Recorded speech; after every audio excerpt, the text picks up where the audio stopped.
ముఖ్యమంత్రి గారు మేము అలసిపోయినామండి. మీరు పెట్టే అవమానం, ఈ వ్యవస్థలో మాకు జరిగే అవమానాన్ని, అన్యాయాన్ని చక్కదిద్దే స్థితిలో మీరు లేరు. కారణం ఏమిటో మీరే చెప్పాలి.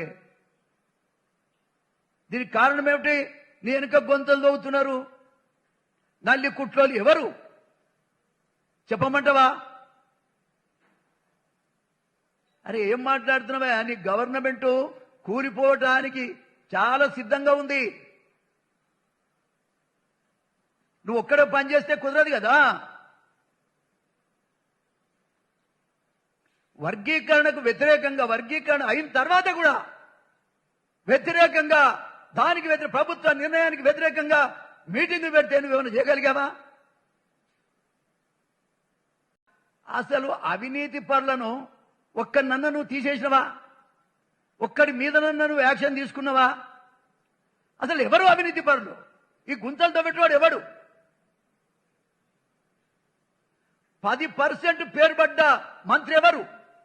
కరప్షన్ లో 10% అని పేరుపడ్డ మంత్రి ఎవరు? అసలు నీ పార్టీ ఎట్లొస్తుంది?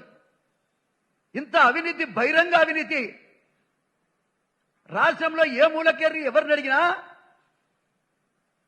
ఒక మంత్రి పేరు చెప్తే 10% అనే పేరుంది ఆయన. 10% అంటే ఆయన పేరు చెప్తారు జనం.